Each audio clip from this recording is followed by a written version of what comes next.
So I think we're live, and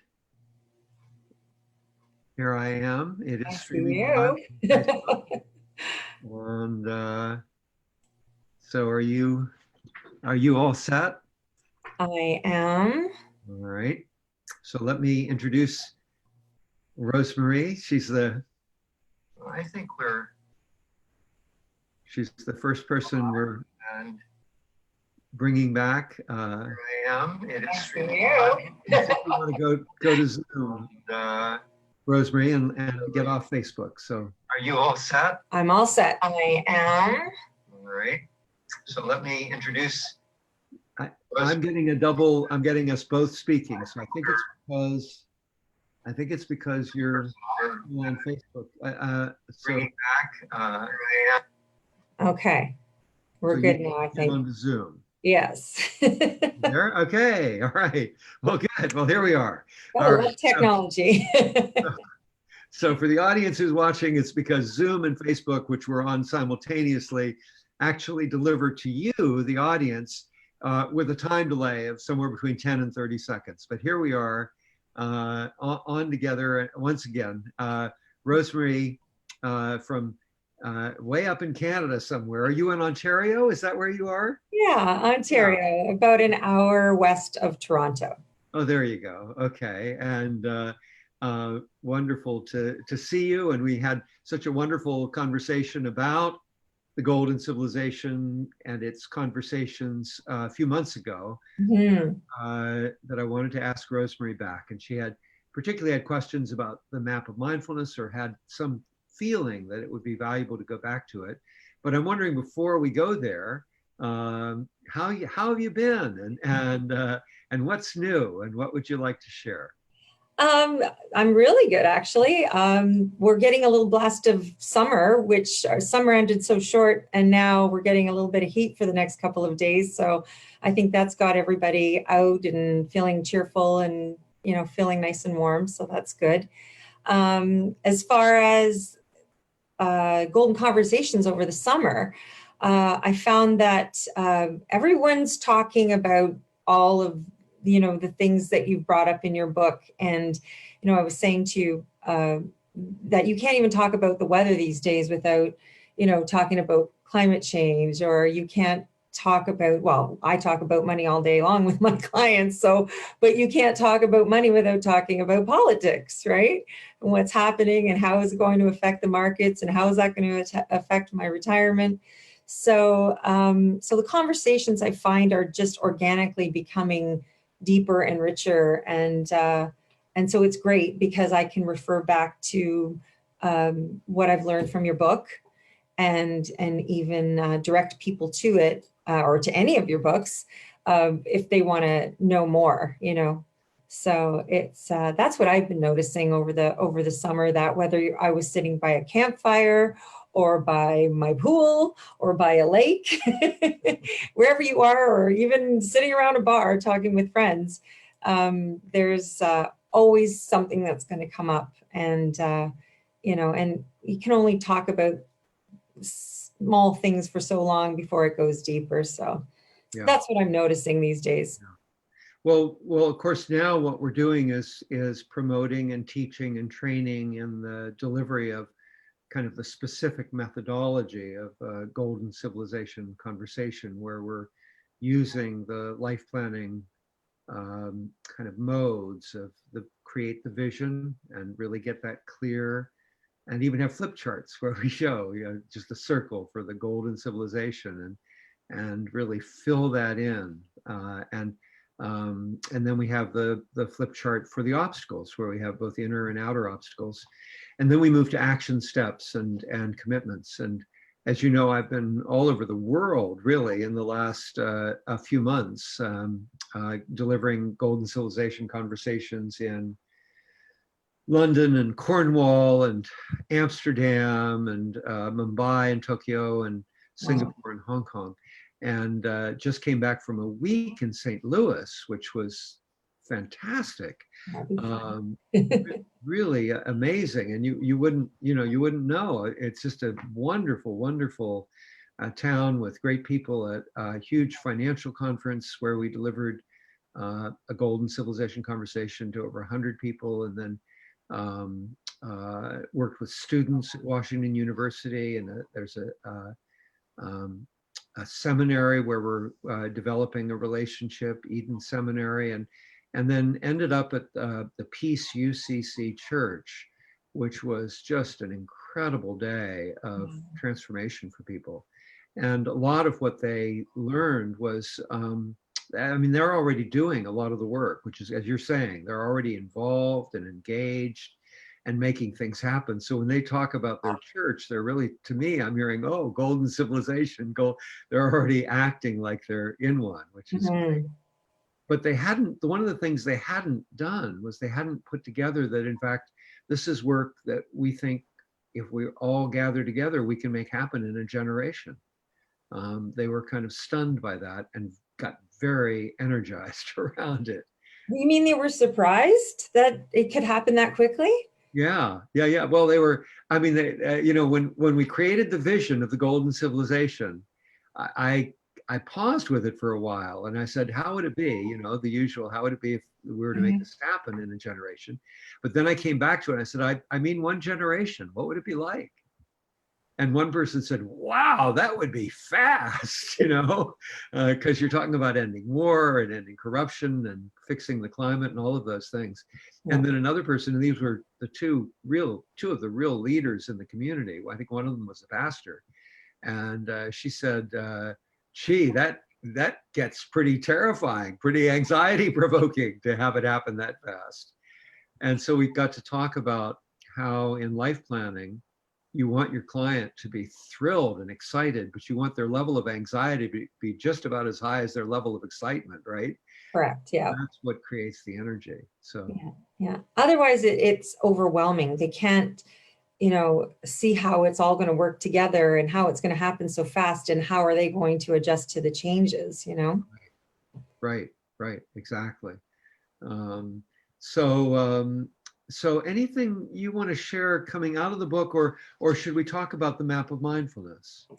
Why don't we start with that? Because I think it really gives a visual of something that's, we've just sort of been talking about it, but to sort of put it in a little sketch. Right. Kind of understand. Here's the book, and there are many sketches in the book. I'm going to show you one that's more complex than maybe Rosemary wants to talk about, but this is one that is still relatively simple, but I think there was one from the book that you wanted to share that was even simpler. Well, I mean, just the one on the front cover, which is very simple. The one that you just showed, I could totally dig into that one, but this is just very, very simple. And I know they get more complex as you study the different elements in the book.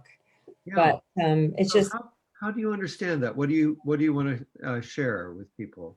Well, I mean, the first place my eye goes to, well, first thing I like about this is it's kind of the shape of an hourglass, right? But where my eyes go to right away is the present moment. Yeah. This is right now, and how we can sort of channel our virtues, our values, our what's most important, what's in our deepest heart's core. And by sort of funneling or channeling that into the present moment, out the other side comes this golden civilization that we want so badly to happen. Yeah. So that's sort of my simplest explanation for this sort of step one sketch. Yeah, great. Well, should I go further and talk a little bit more about it? Because yes, please. You're the designer, so yes. It's one of the kind of the stunning things in the book. There are many new ideas in the book, really radically new ideas. So this, you can see that up at the top. Does it say time and space? Can you see that, or is it reversed? Yep. So it says time and space and self, and then down at the bottom you have virtue and great spirit. Is that right? Mm-hmm. Yeah, great virtue and great spirit and quiet.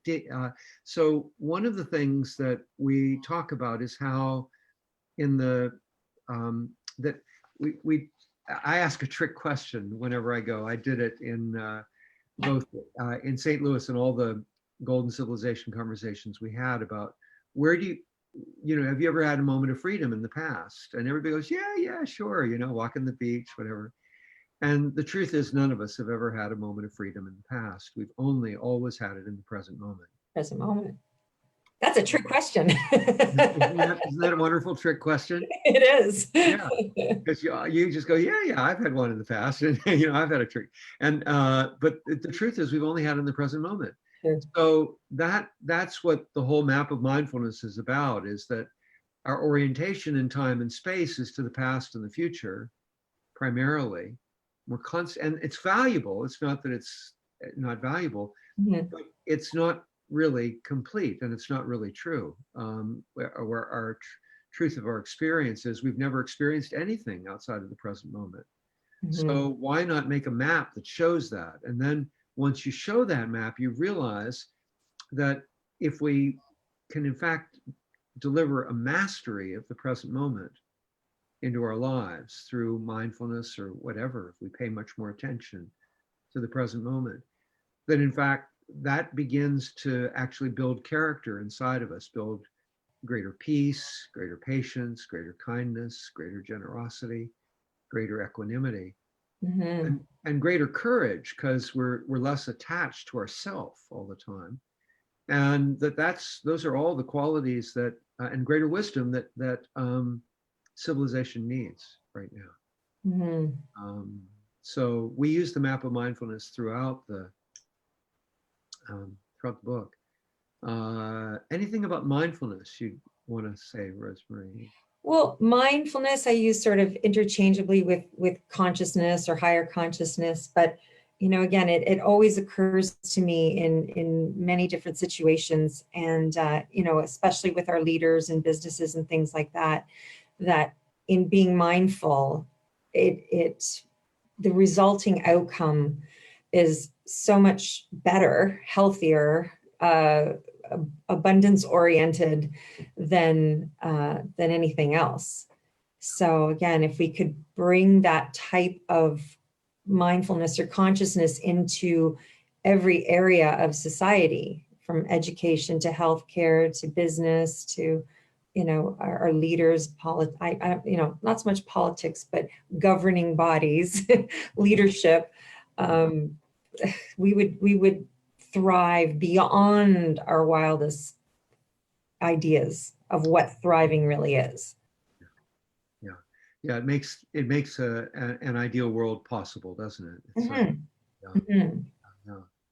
And you called the Golden Civilization book at times a manual for planet Earth, something like that. Do you recall that? And can you explain what you mean by that? So again, I mean, just the way you broke it all down, and it's not just your book is, when we're doing Evoke with our clients, and we're not just, we've explored and we're creating a vision, but you address the obstacles and you bring in the knowledge so that we can now execute this plan. And so I guess what's frustrating to me as I sit back and I watch the conversations of leaders, whether it's in Canada or the US, talking about what we need to do to solve the problems. I always feel like, oh gosh, I wish George was there to help guide them, as far as how to do it, how to bring it all together instead of debating and arguing. How about, because it seems like from what I've seen, whether it's red or blue, left or right, center, up, down, whatever, most people have the same values, right? They value good health, they value education, they value their home, their children. It's very simple as far as what everyone needs. So how do we deliver what everyone's best life is to everyone in a way that no one is going to suffer? It's not going to deplete anyone else. In fact, most people will be more abundant than they ever were before. Again, how do we do it so that no one is going to suffer in any way but everyone is going to thrive in ways that they are not now, and maybe would never allow themselves to imagine. Again, it's just bringing that conversation to the leaders, training organizations and leaders to communicate. I mean, really, what you've done is not only is it a roadmap or an owner's manual to life on planet Earth, but it's also a guide to how to communicate better and to achieve the outcomes that everybody wants. Because it's not just possible. It can totally happen. That's the obstacle. How we talk in obstacles about, are they perceived or are they real? Most of the time they're just perceived obstacles. There really isn't anything standing in the way but a person's lack of belief or trust or faith in trying something a little bit different and getting a much better result. Yeah, fabulous, fabulous. And Rosemarie, when you talk about that with confidence that it can happen, again, listeners listening and going, oh no, woo woo and ideal, too idealistic and too utopian. What's your experience with people blocking with obstacles that they have? They're delivering the fullness of their energy and vitality into the world. What's your experience of how that shifts? And how much experience do you have? Where's your credibility here? How would you claim that what you're talking about here? Well, again, in my work with clients, as soon as we get to obstacles and they, we explore what it is that they really want, what's truly important to them, and we create a vision for their life, and then we get to the obstacles and they'll say, oh, first, I probably don't have enough money to do that, right? Thinking that money is the end all and be all, and to get what they want, it's going to take money. But sometimes it just takes imagination, because people desire things because they think that they'll feel better in the having of them or the experiencing of them. So, if you say, okay, well, maybe you don't have to buy the motorhome, maybe you don't have enough money to buy the motorhome to take that cross-country trip. Or, maybe you can just rent one for one summer and experiencing it that way, because it'll cost this much compared to this much. And maybe once you've had that experience, you'll decide whether, what, I'm good, that was good, or maybe it's going to be a lifestyle, right? So again, just using imagination to solve the problem, to get the result, rather than it always having to be money. So that's one way. And again, as I listen to the debates and, they're talking and it's just, they're talking at each other. And it's like, gosh, wouldn't it be beautiful to see everyone coming together and problem solving together? Maybe it's not just one person's way. Maybe it's a little bit of everything all coming together. And, it's one of the exciting things, seeing these golden civilization conversations happening now all over the world, and happening sometimes in very conservative areas, often in very liberal areas, but in cultures that are vastly different from each other, whether in Asia and or America or Europe. That this is what happens, is that you'll have a group, and there'll be one person who has one point of view that's different from everybody else. You'll have a contingent over here that significantly wants to change education and they're in it, or a group over here that wants to do work with the homeless or with the environment. And so you'll have these different pockets, and some people want to use market-based solutions, and some people want to do government, and some people want to just, let's do it, and let's do it here, let's make it happen. And what's wonderful is that, as you're saying, we bring everybody alive, because we believe in a shared vision, Mm-hmm. Which is a vision of kindness and education and generosity. Yeah. I don't think it's utopian. I know people always say that when they're, oh, Rosemarie, thinking of something that's not possible. And I don't think that it's that. There's no such thing as perfection, and there is in the perfection, there can be little idiosyncrasies, and that's okay. That just means there's always room for growth. But we can definitely have something better than what we have. Not that we have is terrible too. I've often talked to clients about that as well, and said, really, really, in the last 20 years of your life, how bad has it really been? Really, did you have to now give up your car and now have to ride a horse to work, or did you have to go back to churning your own butter and sewing your own clothing? For the most part, it hasn't been that bad, even when the news or everything is telling us that it's terrible. We still live so much better than our grandparents or great grandparents did. So anyways, I feel really positive these days, and that the mindfulness that you talk about in your book and the consciousness, it's happening organically. I see it in the types of conversations. And, I'm all about, I love Marianne Williamson because she's a spiritual, leader, and she's bringing that into the political platform. It's not about, whether she gets the job or not. I think it's that she's really raising the bar of the conversations and bringing that mindfulness in. And I just really think they need you too, George. The world needs you because you've got the map. Right, I got the map. You've got the map, George.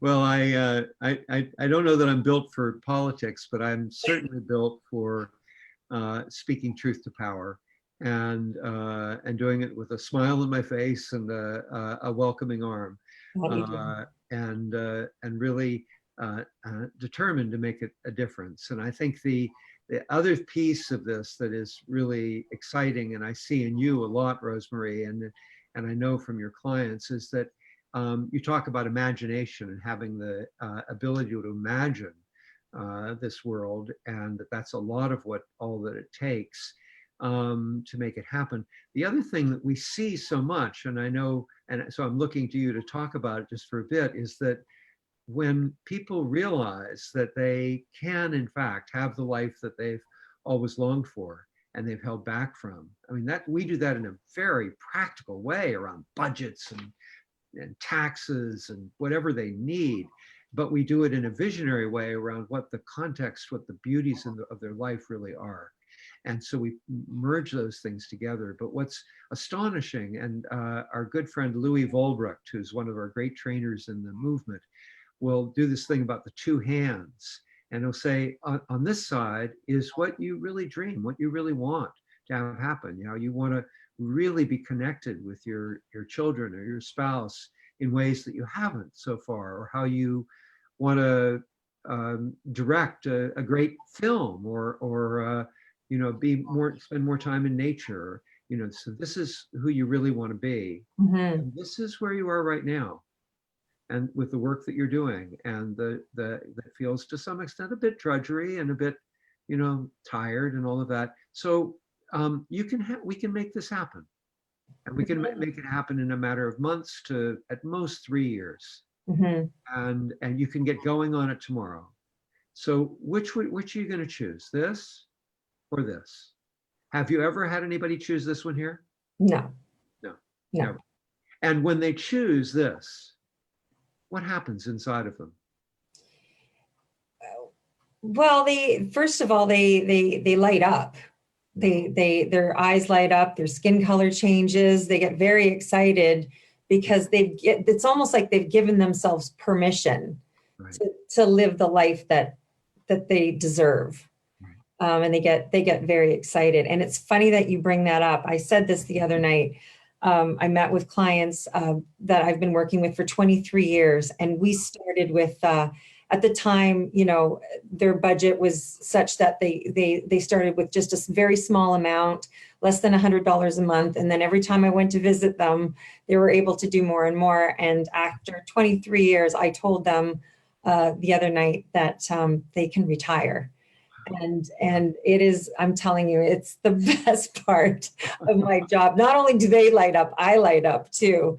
And they're just so excited. I had to say it a few times, I think, before it really registered. It's like, they're going to wait a little bit to do it. But I told them you could do this right now if you want to, but I understand they've got some timing issues, and so they're going to wait. But it is an amazing thing when you finally say your life gets to be what you want it to be now, not what it needed to be.